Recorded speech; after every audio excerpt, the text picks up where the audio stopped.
not responsible for where you've come from or what you've been conditioned with. You are responsible for learning how to become aware, acknowledge, and accepting what's here now and what to do with it in order to melt everything that's not actually serving you anymore. Welcome to Reforged, a podcast by the Authentic Masculinity Project, a place where we have raw conversation about modern masculinity, capacity, complexity, integration, and authenticity.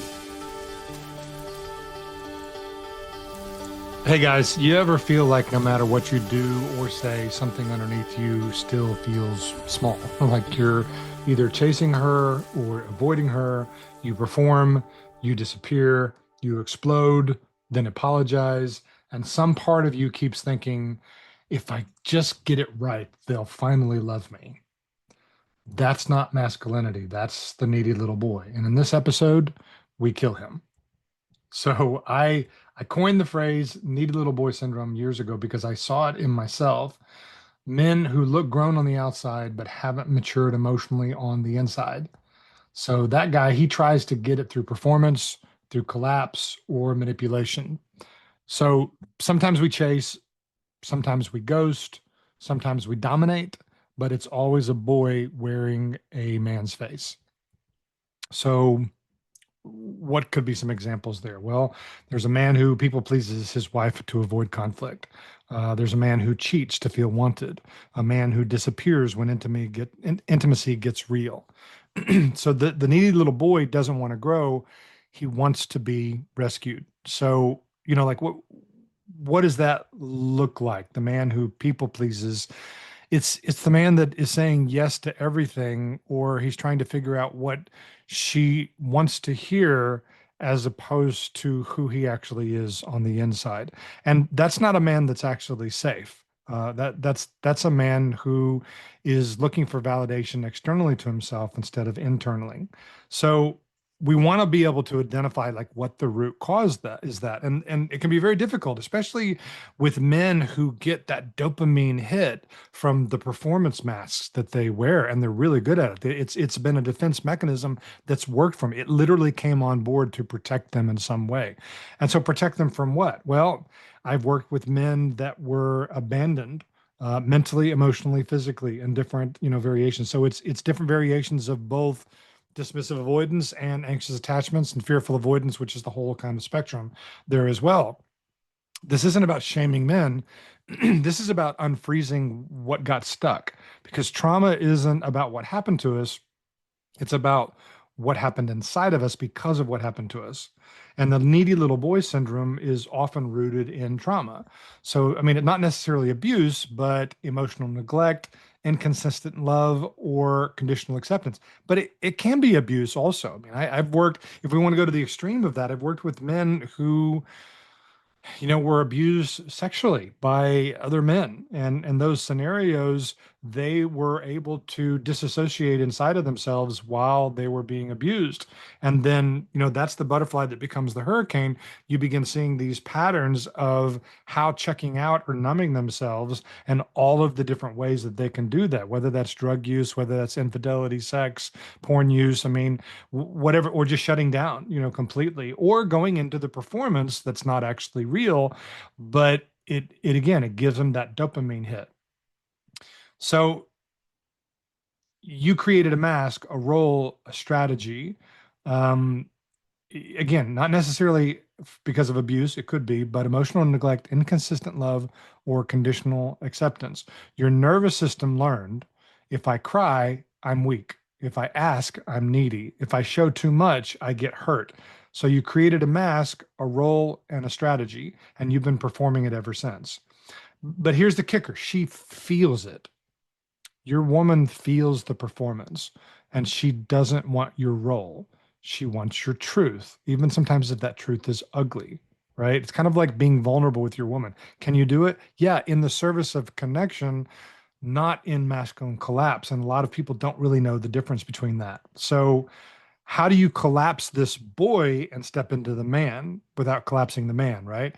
You face him, you witness him, you feel what he's protecting, and you start building structure, discipline, and presence, not as punishment, but as container. And so unfortunately, often we're looking at, layers of things. It's like if you're so used to getting your needs filled at a 7, 8, 9 out of 10, even if it's a performance, but you're getting your needs filled, even if it's in a negative way that's not authentic, you're still getting your needs filled. It doesn't mean that it's going to heal the root, or it's going to heal the cause, or it's going to even solve the issue that her nervous system can't feel you. She's not looking for you to say the right thing.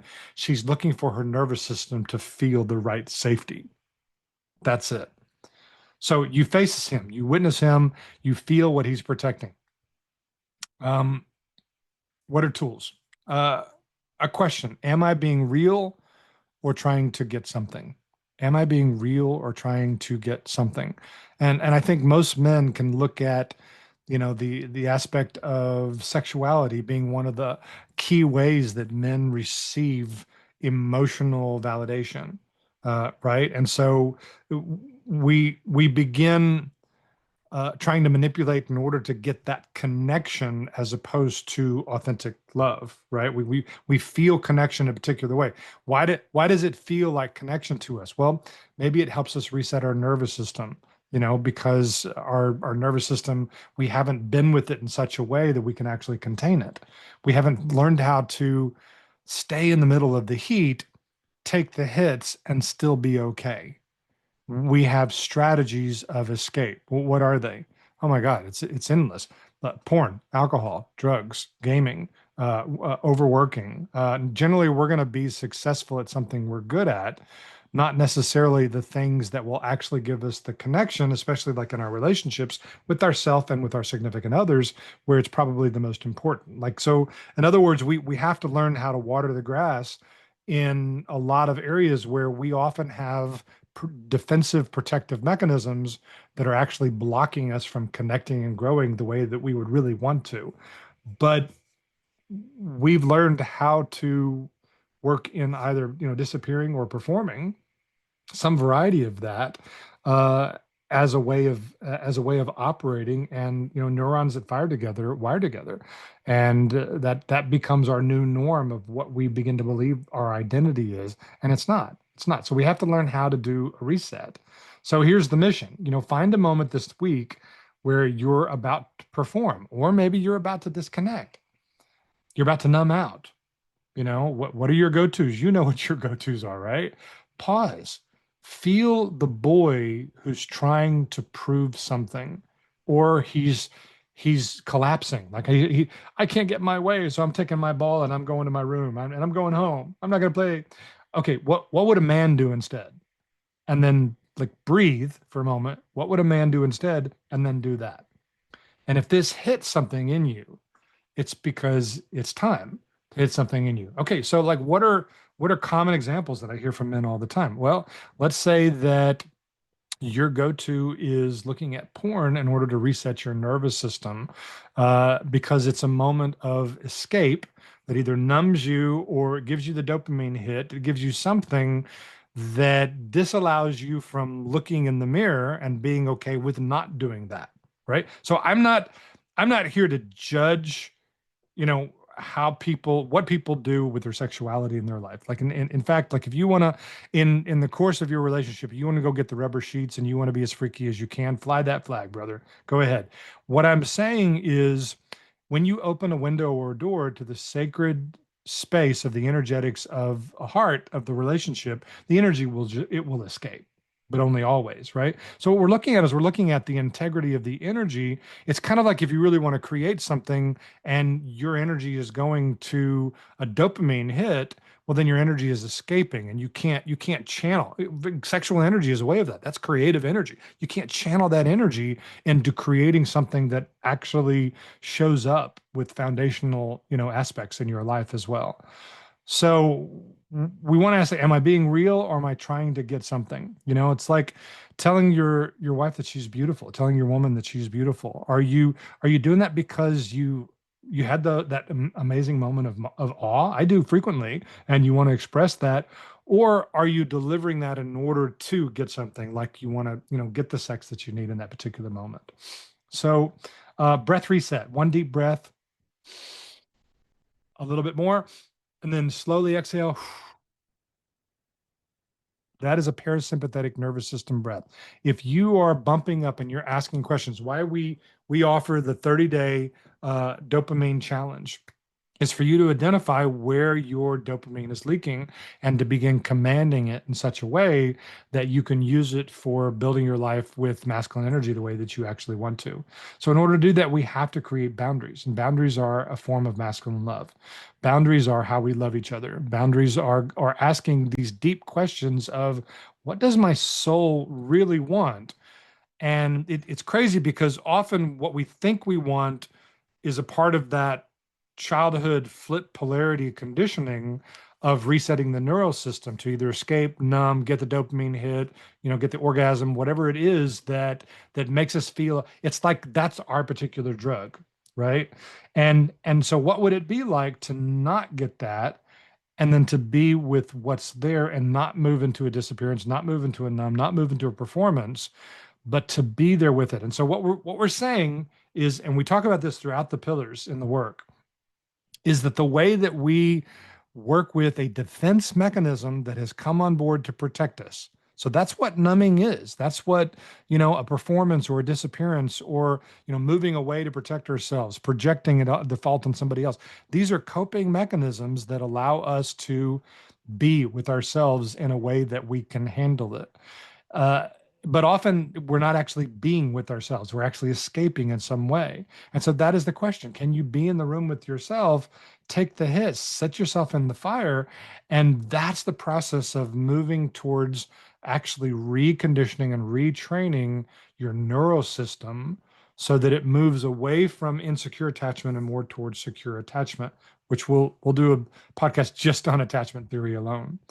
So if it hits you, it's because it's time. It's time to grow beyond the boy and become the man your soul remembers. And you don't have to do it alone. I mean, that's why we built this project. That's why we're having this conversation.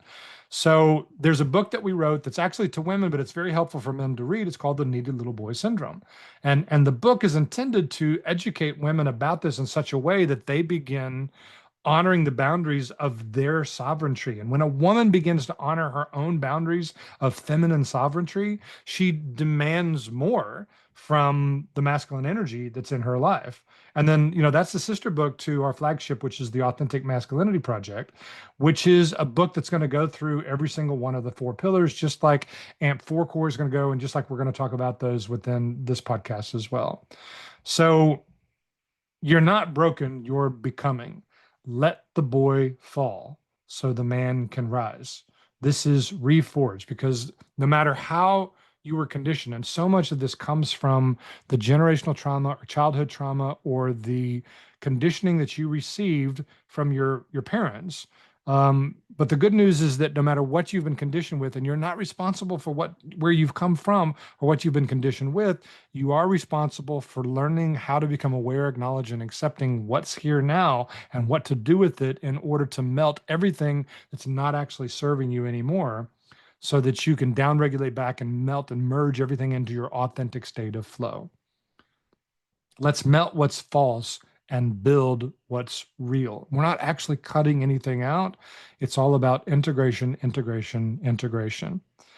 And so we want to understand these patterns, and understanding the patterns can be very helpful. But what's even more helpful than understanding the patterns of symptoms is understanding the wounds like abandonment and betrayal and these 35 other core wounds that are what we've actually been protecting. And how do we be with those in order to refather, reparent ourselves, reparent our neural system in such a way, the felt sense of the body, in such a way that we reclaim the defensive energy that's no longer serving us. It did, but it's no longer. And we get to now use that energy for what? What do you want to create in your life? But it's a process of getting curious. That's why we want to have these conversations, because we want people going, oh, wow, I wonder if that happened to me and I could use some energy in my life. How do I do that? Well, it's pretty simple. You bring presence in order to process the defense mechanisms that came on board generationally in your childhood, or possibly because of past romantic relationship wounding, that created an origin defense mechanism that is now blocking you from creating, growing, connecting, and growing your life the way that your soul really would want you to be. And if you're miserable, that is a signal from your soul that says, yes, there is actually something more here.